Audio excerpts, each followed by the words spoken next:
haddatsana qala Rasulullah sallallahu alaihi wasallam, majtama'a qaumun fi baitin min buyutillahi yatsluna kitaballahi wa yatalarasunahu fima bainahum illa satu, ghasyiyatuhumur rahmah. Dua, nazalat alaihimus sakinah. Tiga, wahaffathumul malaikah. Yang keempat, wa dzakarahumullahu fi man indah. Kata Nabi, majtama'a qaumun fi baitin min buyutillah.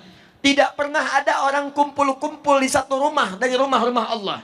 Di masjid-masjid. Bait itu nama lainnya di Quran disebut dengan masjid. Jamaknya disebut dengan masajid. Kalimat masajid pertama disebutkan di Quran surah kedua Al-Baqarah ayat 114. Paling kiri pertengahan. Wa man azlamu mimman mana'a masajidallah.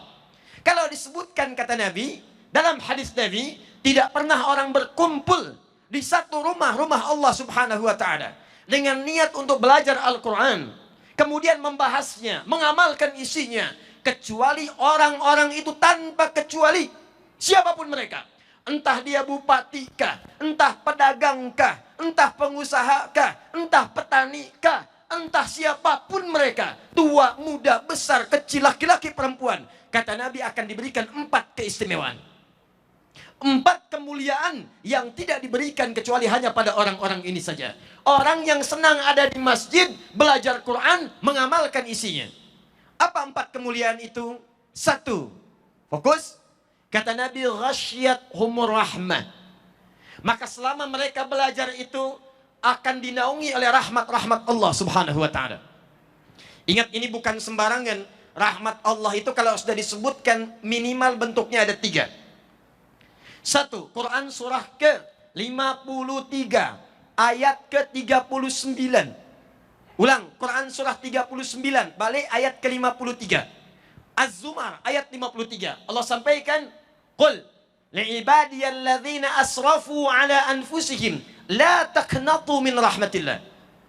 Pertama kata Allah, kalau rahmat diturunkan, dinaungkan pada kumpulan-kumpulan seseorang, maka yang pertama adalah ampunan dari semua dosa-dosa yang pernah dikerjakan. Dalam bahasa Arab, kalau orang sudah banyak dosanya, oleh Al-Quran disebut pekerjaannya dengan nama israf. Israf, kata Allah, qul ibadiyalladzina asrafu ala anfusihim. Muhammad, katakan pada orang-orang yang dosanya banyak berlimpah. Matanya banyak dosa, telinganya mendengar yang salah, lisannya berucap yang dosa, tangannya banyak berbuat maksiat, kakinya banyak berbuat salah. Katakan pada mereka yang dosanya banyak berlimpah, la taqnatu min rahmatillah. Jangan putus asa. Kalau kamu minta rahmat kepada Allah, aku berikan rahmatku, aku ampuni semua dosa-dosanya. Saya tanya pada anda, siapa yang tidak punya dosa? Boleh angkat tangan. Yang dosanya sedikit boleh angkat tangan. Dosanya agak banyak boleh angkat tangan. Dosanya banyak angkat tangan. Masya Allah. Ada yang nggak bisa angkat tangan karena saking banyaknya dosanya. Sekarang saya ganti. Siapa yang ingin masuk surga? Angkat tangan. Masya Allah. Masya Allah. Yang surganya surga Firdaus bersama Nabi. Ini maaf Pak Bupati nih. Ini agak aneh nih di Wajo nih. Saya ulang ya. Yang pengen masuk surga, angkat tangan. Nah, sekarang turun. Yang banyak dosa, angkat tangan. Oh, makin aneh. Banyak dosa, mau ke surga. Dulu Nabi Adam nyicipin buah khuldi, dikit aja nyicipinnya. Salah, keluar dari surga. Antum ngaku banyak dosa, pengen ke surga. Pengen masuk. Bagaimana cara kita mendapatkan ampunan dari Allah supaya semua dosa-dosa tadi dihapuskan? Kata Nabi, bypass cara cepatnya. Kalau di dunia ada cara cepat, di dunia ada pengawalan cepat, maka dalam rumus akhirat ada rumus cepat untuk mendapatkan ampunan dosa. Apa itu? Dapatkan rahmat Allah subhanahu wa ta'ala. Dan ternyata di antara rahmat Allah itu diturunkan di majlis-majlis ilmu. Diturunkan di majlis ilmu. Karena itu para ulama dulu, kalau ada orang banyak berbuat maksiat, banyak berbuat dosa, maka yang pertama diarahkan kepada mereka, datangi Syekh Fulan, datangi alim Fulan, datangi majlis ilmu Fulan, minta bimbingan kepada mereka untuk bertobat. Pernah ada seorang yang melakukan pembunuhan sampai dengan 100 orang dibunuh. Mabuk tak terlukiskan.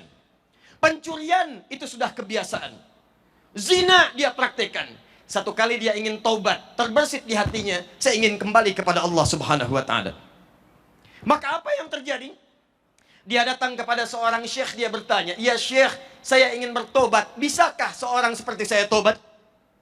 Kata syekh tadi, Allah akan menerima semua hamba yang ingin bertobat kepadanya. Datang ke masjid fulan, datang ke majlis fulan, datangi guru fulan, minta bimbingan untuk bertobat kepadanya. Karena dia yang paling mampu untuk mengajari engkau. Ini adab dari para ustadz, adab para kiai, adab para alim, adab para guru. Jadi kalau kita bukan pakar di satu bidang, maka rujuklah kepada guru yang lain untuk mengajarkan. Ketika orang ini berangkat kepada majlis yang disebutkan, ternyata di tengah jalan, belum sampai ke tujuan, di pertengahan maut datang menjemputnya. Tiba-tiba wafat di pertengahan jalan. Tahukah Anda apa yang terjadi?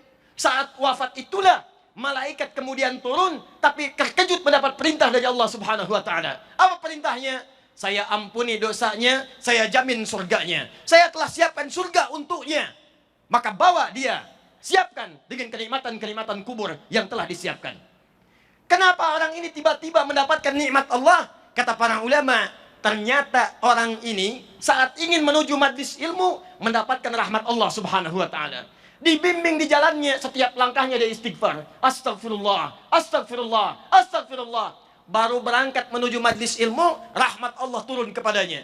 Di tengah jalan dia istighfar, istighfar mengampuni dosa-dosanya. Langkahnya punya pahala datang ke majlis ilmu. Maka disitulah kemudian Nabi bersabda, buka hadis riwayat Ibnu Majah. Nomor hadis 233. Yang meriwayatkan sahabat namanya Abu Darda. Abu Darda itu Pak dulunya pengusaha. Dulunya agamanya Kristen, pindah masuk Islam. Begitu masuk Islam, beliau membuka usahanya yang mendekatkan dirinya dengan Allah. Cara usahanya, bikin dagangan di dekat masjid. Dekat masjid. Apa tujuannya? Supaya lebih dekat dengan Allah. Kalau tiba waktu sholat, tinggalkan dagangan, saya bisa sholat dulu. Kalau rizki nggak usah dipikirkan, Allah sudah atur. Setiap orang mau ke masjid, ada yang mampir beli makanannya, ada yang mampir beli dagangannya. Sampai kemudian ditiru oleh para sahabat-sahabat yang lainnya. Sampai sekarang kalau Anda haji atau umrah, Anda dapatkan dekat Masjid Nabawi ada orang-orang jualan di sekitarannya. Itu yang pertama kali jualan, namanya Abu Darda. Meriwayatkan hadis dari Nabi, apa bunyinya? Kata Nabi, perhatikan kalimatnya. Man salaka tariqan yaltamisu fihi ilman, sahhalallahu lahu tariqan ilal jannah. Wa innal malaikata la tad'u ajnihatha ridan li talibil ilmi. Kata Nabi, siapapun yang menyiapkan dirinya, kemudian dia melangkahkan kakinya menuju majlis ilmu, maka saat dia akan melangkah itu, Allah telah menuliskan jaminan baginya. Setiap langkahnya akan memudahkan langkah dia menuju surga. Dan kalau penuntut ilmu mengetahui, ini bahasa Nabi, sejak dia akan keluar dari rumahnya, malaikat sudah menaungi dengan sayapnya. Di saat bapak ibu ini mau keluar rumah, datang ke sini, jangan dikira sendirian. Malaikat sudah memberikan naungan sayapnya, mengiringi kepergiannya dari mulai berangkat ke rumah sampai dengan ke majelis ilmu. Cuma malaikat, Pak Ibu sekalian, tidak ditampakkan sifatnya gaib. Sebab kalau nampak malaikatnya, bisa bapak ibu kaget, nggak jadi datang ke masjid. Begitu mau berangkat, ada sayap berkembang. Bapak siapa? Malaikat. Malaikat apa? Maut. Tak jadilah keluar rumah, balik lagi dia tinggal dalam rumahnya. Begitu berangkat, langkahnya dihitung sebagai amalan. Kalau dia wafat di pertengahan, maka dicatat amalannya, diampuni dosanya. Turunlah Quran surah keempat, ayat yang ke-100 dalam Al-Quran. Paling kiri sebelah bawah di mushafnya. Wa may yuhajir fi sabilillahi. Siapa yang mau berhijrah, berubah jadi lebih baik, datang ke majlis ilmu, dia mau belajar, memperbaiki diri, ingin lebih dekat dengan Allah. Pejabat belajar supaya menunaikan jabatannya dengan baik. Dari militer belajar, polisi belajar, dari semua kalangan belajar supaya lebih dekat dengan Allah. Saat dia mulai berangkat itu, kata Allah, perhatikan. Wa may yuhajir fi sabilillah yajid fil ardi muraghaman katsiran wasa'a. Kalau dia belajar masih hidup, mempraktekkan pelajarannya, maka akan diganti oleh Allah. Pertama, akan dirubah keadaan hatinya menjadi lebih tenang. Dikala orang sudah dekat dengan masjid, orang dekat dengan majlis ilmu, yang Allah berikan pertama kali bukan dunia, tapi ketenangan dalam jiwanya. Silahkan Bapak Ibu cek, tidak ada tempat paling tenang di muka bumi kecuali masjid. Jadi Anda baru masuk masjid saja, suasana sudah enak. Tenang, nyaman, sholat 2 rakaat, sandar bawa kipas angin, saking tenangnya, plak, ngantuk tidur. Itu sudah kata Quran tenang. Buka Quran surah kedua Al-Baqarah ayat 125, paling kanan pertengahan di mushaf. Wa idz ja'alnal baita mathabatan lin-nasi wa amna. Kata Allah, ingat ya, kami telah tetapkan al-bait dan masjid-masjid menjadi tempat pusat bagi ibadah manusia dan tempat yang menenteramkan di muka bumi. Dikala Anda ingin cari ketenangan, datang ke masjid. Datang ke masjid, datang ke masjid. Kami pernah punya jadwal sampai sekarang. Itu setahun sekali kami datang ke Jepang. Alhamdulillah kita bangun masjid di Tokyo bersama teman-teman di sana. Tiba-tiba kedatangan seorang ustadz lokal. Dia cerita, Ustadz, kami ini di wilayah Gunma. Di Jepang itu, setiap 1 tahun, rata-rata tingkat bunuh dirinya, saking stresnya, tingkat bunuh dirinya 30.000 orang dalam setahun. Berarti sehari rata-rata hampir 100 orang. Bunuh diri, bunuh diri, bunuh diri. Saya pernah melewati satu tempat ke daerah perbukitan. Di situ kalau setiap hari Anda lewat situ rata-rata ada 5 orang meninggal. Tiba-tiba beliau menyampaikan, tapi ada yang lebih dahsyat Ustadz. Satu tempat itu bunuh dirinya lebih dahsyat dibandingkan dengan Jepang. Di tempat itu kalau sudah orang ingin bunuh diri, maka di setiap tempat akan dilakukan. Capek, bunuh diri di jalan. Capek, bunuh diri di pasar. Satu ketika, karena Pemda setempat melihat sudah tidak beraturan orang bunuh diri, akhirnya dibikin lokalisasi tempat khusus bunuh diri. Yang paling unik, jamnya diatur jam 10 sampai dengan jam 2. Kalau Anda datang jam 9 kepagian, datang jam 3 besok lagi. Jam 10 sampai jam 2. Nah, ada yang menarik. Satu kali ada seorang datang kemudian ingin bunuh diri, berpapasan dengan seorang muslim. Ini kisah nyata. Begitu berpapasan ditanya, mau kemana Pak? Bunuh diri. Jam berapa? Jam 12. Oh, sekarang kan masih jam 11 Pak. Mau nggak ikut saya dulu? Saya akan bawa Bapak ke satu tempat yang memberikan ketenangan.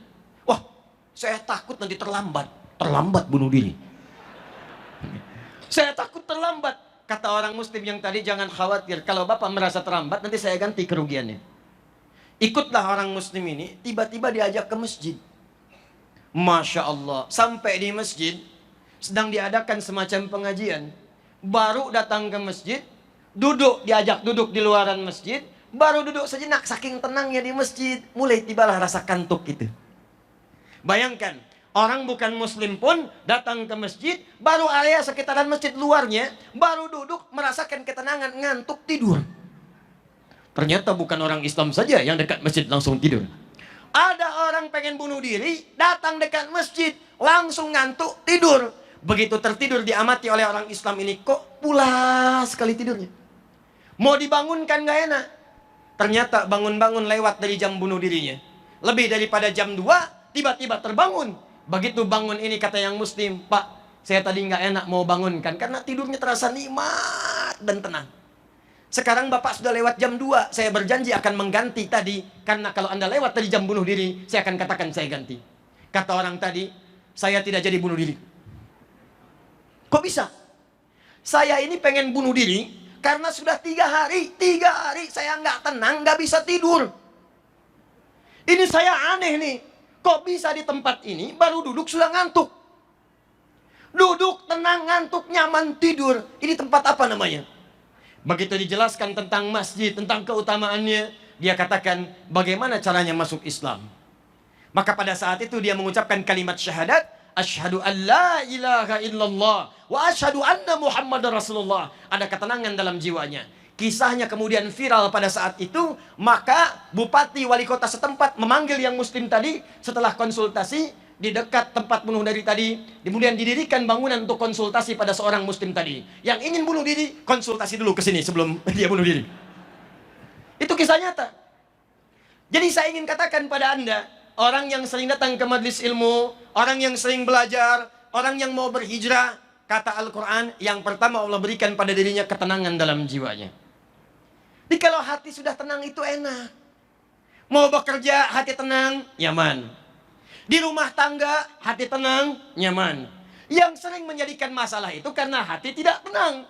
Karena sumber hidupnya tidak pernah tenang, akhirnya keluarlah kemudian kegelisahan dalam lisannya.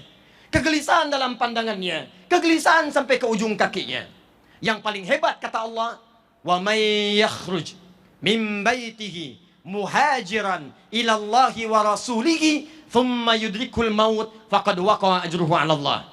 Kalau ada orang pengen berhijrah, datang ke majelis ilmu, datang dia belajar, tapi ternyata di pertengahan jalan sebelum sampai maut datang menjemputnya. Perhatikan, rahmat Allah diturunkan pada seorang penuntut ilmu. Belum nyampe masjid, di jalan tiba-tiba meninggal.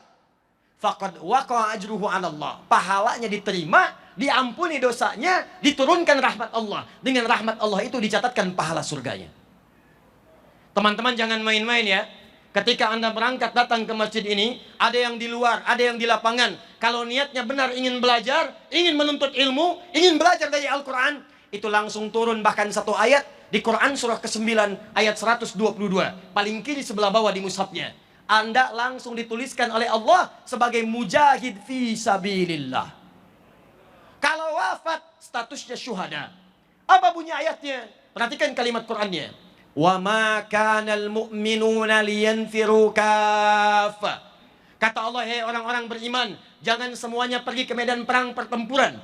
Zaman dulu orang semangat untuk bertempur karena medannya waktunya banyak waktu-waktu peperangan.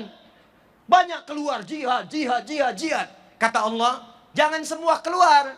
Mesti ada yang tinggal untuk belajar. Saya akan turunkan satu amalan kata Allah yang kalau dikerjakan maka nilainya sama dengan orang yang berjuang di medan perang. Apa amalan itu? Falaula nafara min kulli firqatin minhum ta'ifatun liyatafaqahu fid din. Kata Allah, maka saya turunkan satu amalan yang kalau dikerjakan nilainya sama dengan mujahid fi sabilillah. Amalan itu adalah tafaqquh fid din. Semua ulama sepakat yang dimaksud tafaqquh fid din, yang dimaksud tafaqquh fid din adalah menghidupkan majlis ilmu untuk belajar nilai-nilai keislaman. Kalau Anda datang ke majlis ilmu, statusnya mujahid. Anda wafat di majlis ilmu, wafat sedang belajar, wafat di jalan, wafat di lapangan, tiba-tiba meninggal, maka statusnya langsung menjadi syuhada.